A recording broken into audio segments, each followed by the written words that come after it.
bad children are found not only in the human world, but often among animals as well. Sometimes in their desire to survive they go too far by human standards. There are several species of spiders that practice matrophagy, the eating of their own mother by their young. The desert spider is one of them. In 2015, Israeli scientists published a study describing how selflessly the mother spiders of this species nurture their offspring. First, the spiders weave a large web where the cubs emerge. The spider begins to build up a reserve of fluid for later feeding while still pregnant. The fertilized female has a dramatic increase in digestive enzymes, allowing her to eat more prey, but this also begins to break down her digestive system.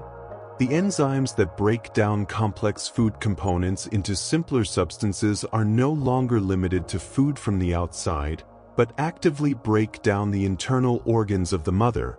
The secreted juice is regurgitated by the mother, and this is analogous to mother's milk, but only partially. The spider chicks need a lot of juice to be satiated. When the mother's organs almost cease to work and she becomes exhausted, her offspring gnaw into her body up to the internal organs, by then almost decomposed.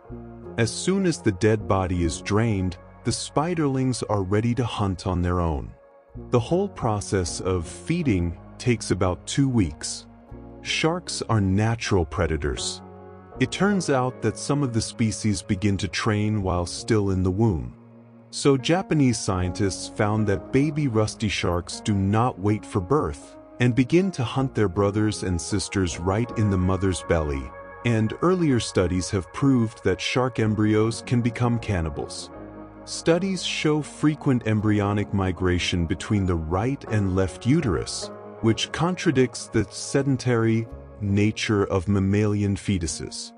The biggest surprise for researchers was the mobility of embryos not only within the uterus, but also between organs. Thus, the shark observed had 4 fetuses at the beginning of her pregnancy, but only one was actually born. The others became victims.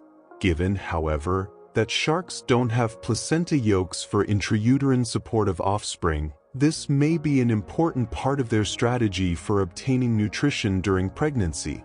The researchers don't know if this behavior is common among all shark species, or if it is unique to Nebrians.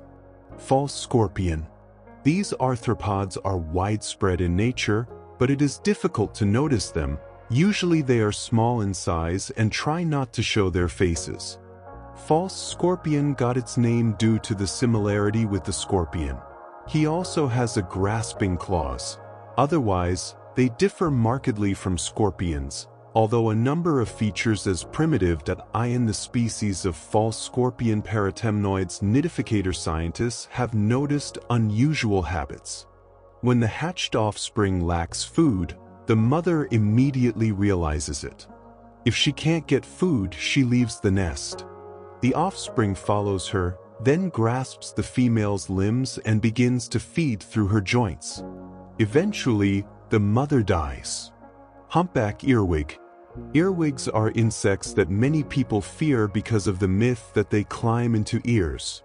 But they got their name because of the similarity of their hind wings and the shape of the human ear. Direct harm earwig does not bring, but can frighten by the features of its reproduction.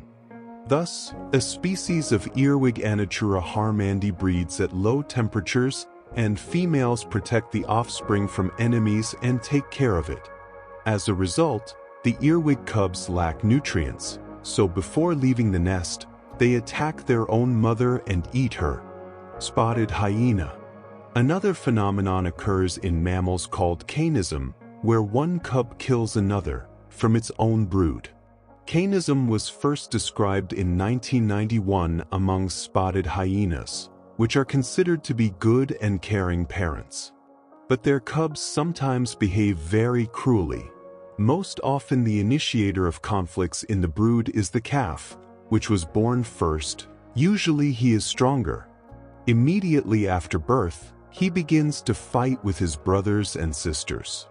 These fights end either in the death of the other cubs or in the establishment of dominance.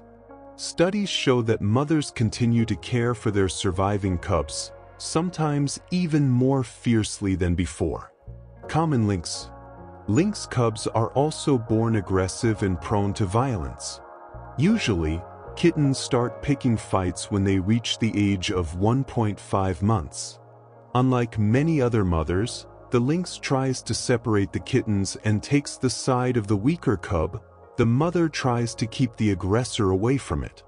But there is still dominance in the brood, with the weaker kittens deprived of food and attention from their mother. Pigs look very cute, but sometimes they can be cruel. Piglets are born with incisors and fangs, and in the first few days after birth they start to fight among themselves. For example, they can chew on each other and other pigs' tails and ears, injure and even kill their relatives. Usually the weakest and smallest piglets die. The causes of fights are stress and struggle for food and water. Of course, this pattern of behavior is more of an exception than a norm, but still it exists in nature.